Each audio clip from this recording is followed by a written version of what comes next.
नमस्कार बंधुगण, रुद्र जियान ओडिया चैनल को स्वागत। बंधुगण, अयोध्या रे श्रीराम भगवान का मंदिर निर्माण संपूर्ण होईछि, किंतु एबे एमिति चमत्कार घटना सामना को आसीछि जाहाकू देखि भारत सारा लोके आश्चर्य बा चकित हो जाउछंती। जो कीट पक्षी बा सागुणा बहुत वर्षरु आमे देखि पारु नथिले, गत किछि दिन हबो हठात अयोध्या रे बहुत संख्या रे सागुणा पहुँची जाइछंती।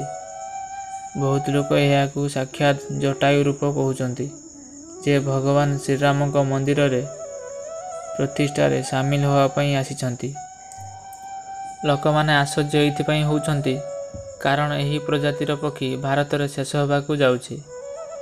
2000 मसीहा परठारु नजर आसु नथिले एवं एते संख्या रे सागुणा अयोध्या रे पहुँची जिबा भगवान श्रीरामंकर चमत्कार बा महिमा ही पारे कुहा जाउ अछि। जेतेबेले ए खबर मीडिया को पाखरे पहुँचला, सेतेबेले सबु जगह रे भगवान श्रीरामंक चमत्कार चर्चा हेबाकू लागिला। एही चमत्कार को देखि वैज्ञानिक आश्चर्य हो जाउछंती। आज ए वीडियो रे भगवान श्रीरामंक मंदिर निर्माण समय रे सेही सब चमत्कार विषय रे जणाइबू। आपण भी आश्चर्य हो जिवे। नेपालरू अणा जाइथिबा विशाल 2टी शिलारू भगवान श्रीरामंक मूर्ति निर्माण होबार थिला, किंतु सेथिरे मूर्ति निर्माण न करी अलगा शिला अणा जाइथिला। एहा सहित कुआ जाउ अछि अयोध्या मंदिर रे हजार हजार संख्यार माकड़ नजर आसुछंती। एहाकू देखि साक्षात हनुमानंक चमत्कार कृपा कुहा जाउ अछि। चलतु वीडियो आरंभ करिबा।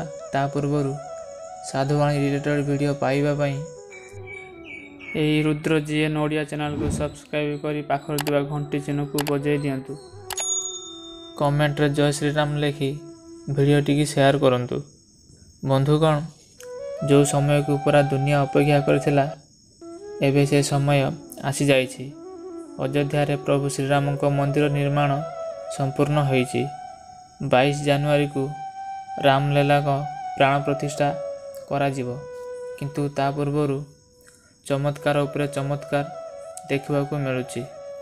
प्रथम चमत्कार हैला जेतेबेले लोके हठात जटायुंक वंशधर सागुणा आकाश मार्ग रे उड़ुथिबार देखिले। एपरिकी प्रभु श्रीरामंक भक्त माने राम मंदिर प्राण प्रतिष्ठा रे शामिल होबा पई आसीथिबा कुहा जाउछि।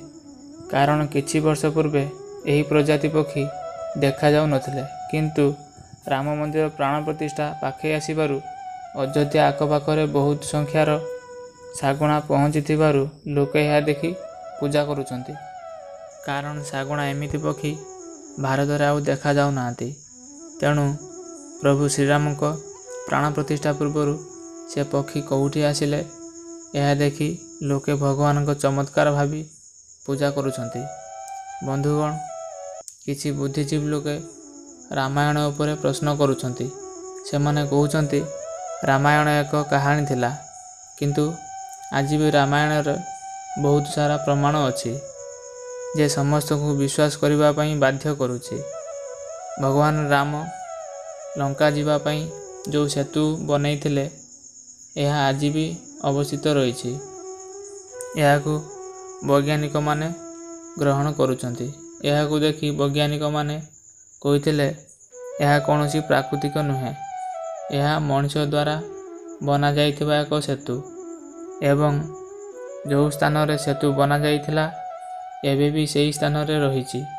से समय रे भगवान राम तांको महिमार पत्थर पानी रे भसई देइथिले एवं सेही भासुथिबा पत्थर उपरे बानर सेना लंका जाइथिले। द्वितीय बड़ प्रमाण रावणर लंका आज भी अछि। यही चमत्कार भी बहुत बड़ प्रमाण। जटायु पक्षी सागुणा प्रजातिर थिले। सेही जटायु पक्षी प्रभु श्रीराम को परम भक्त थिले। बंधुगण, श्रीराम आ जटायु विषय रे आमको रामायण रे भी देखिबाकू मिले। त्रेता युग रे भगवान श्रीराम को तांको पितांको आदेश द्वारा वनवास जीवाकू पड़िथिला। सेतेबेले पंचवटी रे श्रीराम भगवान ପକ୍ଷୀରାଜ ଜଟାୟୁଙ୍କୁ ଭେଟିଥିଲେ। ପକ୍ଷୀରାଜ ଜଟାୟୁ ମାତା ସୀତାଙ୍କୁ ତାଙ୍କ ଝିଅ ଭଳି ଦେଖୁଥିଲେ। ଯେତେବେଳେ ରାବଣ ମାତା ସୀତାଙ୍କୁ ହରଣ କରି ଲଙ୍କା ନେଇଯାଉଥିଲେ, ସେତେବେଳେ ଜଟାୟୁ ସୀତାମାତାଙ୍କ ରକ୍ଷା ପାଇଁ ଲଙ୍କାପତି ରାବଣ ସହିତ ସଂଘର୍ଷ କରିଥିଲେ।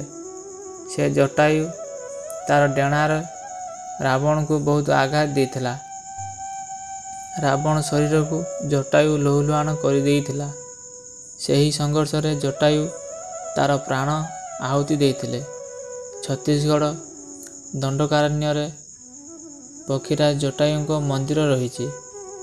ସେ ସେହି ସ୍ଥାନ ସୀତାମାତାଙ୍କୁ ଯେତେବେଳେ ଅପହରଣ କରି ରାବଣ ପୁଷ୍ପ ବିମାନରେ ନେଇଯାଉଥିଲେ, ସେତେବେଳେ ଜଟାୟୁ ରାବଣକୁ ଅଟକାଇଥିଲେ।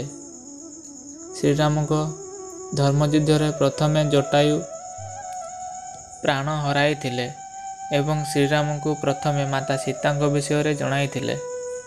ଅଯୋଧ୍ୟା ନଗରରେ ଭଗବାନ ଶ୍ରୀରାମଙ୍କ ଜନ୍ମ ହୋଇଥିଲା, ଯାହା ବାଲ୍ମୀକି ରାମାୟଣରେ ଲେଖାଯାଇଅଛି। ବର୍ଷ ବର୍ଷ ଧରି ଚାଲୁଥିବା ରାମ ରାଜ୍ୟ ପରେ ଯେତେବେଳେ ପ୍ରଭୁ ଶ୍ରୀରାମ ଜଳ ସମାଧି ନେଇଥିଲେ, ତାପରେ ଅଯୋଧ୍ୟା ନଗରରେ ଶୂନ୍ୟ ହୋଇଯାଇଥିଲା। ପୌରାଣିକ ଅନୁସାରେ ଉଜ୍ଜୟିନୀର ରାଜା ବିକ୍ରମାଦିତ୍ୟ ଯେତେବେଳେ ଶିକାର କରିବାକୁ ଏଠାକୁ ଆସିଥିଲେ, ସେତେବେଳେ ସେହି ଶୂନ୍ୟଭୂମି ଉପରେ କିଛି ଚମତ୍କାର ଦେଖିବାକୁ ପାଇଥିଲେ। ଜାଣିବାକୁ ପାଇଲେ ଏହା ଶ୍ରୀରାମଙ୍କ ଜନ୍ମଭୂମି। ଏହାପରେ ରାଜା ବିକ୍ରମାଦିତ୍ୟ ଶ୍ରୀରାମଙ୍କ ଭବ୍ୟ ମନ୍ଦିର ନିର୍ମାଣ କରିଥିଲେ, ଯେଉଁଥିରେ କଳାକସରି ପଥରର 84ଟି ସ୍ତମ୍ଭ ରହିଥିଲା। ସମୟ ସମୟରେ ରାଜାମାନେ ମନ୍ଦିରର ଦାୟିତ୍ୱ ନେଉଥିଲେ, କିନ୍ତୁ ଚତୁର୍ଦ୍ଦଶ ଶତାବ୍ଦୀରେ ଭାରତରେ ମୁଗଲଙ୍କ ଶାସନ ହେଲା ପରେ ସେମାନେ ଶ୍ରୀରାମଙ୍କ ଜନ୍ମଭୂମିକୁ ନଷ୍ଟ କରିଦେଲେ। ସେଠାରେ ବାର୍ବି ମସଜିଦ ନିର୍ମାଣ କରିଥିଲେ। ବାର୍ବି ମସଜିଦ ଏବଂ ରାମ ଜନ୍ମଭୂମି ମନ୍ଦିରର ବର୍ଷ ବର୍ଷ ଧରି ବିବାଦ ପରେ ସୁପ୍ରିମକୋର୍ଟରୁ ନିର୍ଦ୍ଦେଶ ଆସିଲା, ଶ୍ରୀରାମଙ୍କ ଜନ୍ମଭୂମିରେ ଶ୍ରୀରାମଙ୍କ ମନ୍ଦିର ନିର୍ମାଣ କରାଗଲା।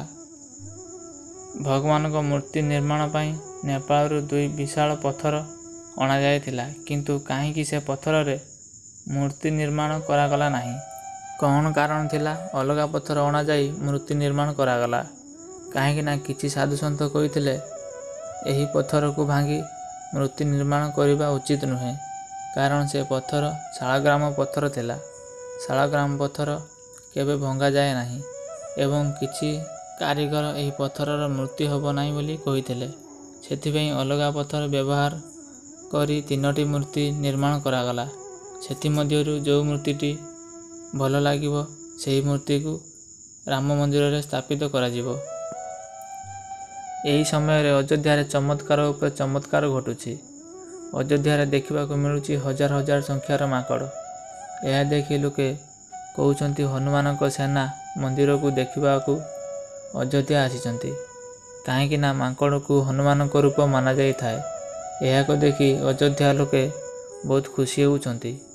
ଯେତେବେଳେ ଏହି ଭିଡ଼ିଓ ସୋସିଆଲ ମିଡ଼ିଆରେ ଭାଇରାଲ ହେଲା, ଲୋକଙ୍କ ମନରେ ମନ୍ଦିର ପ୍ରତି ଭକ୍ତିଭାବ ବଢ଼ି ଚାଲିଲା। ଆପଣ ଯଦି ରାମଭକ୍ତ ହୋଇଥାନ୍ତି, କମେଣ୍ଟ ବକ୍ସରେ ଜୟ ଶ୍ରୀରାମ ନିଶ୍ଚୟ ଲେଖନ୍ତୁ।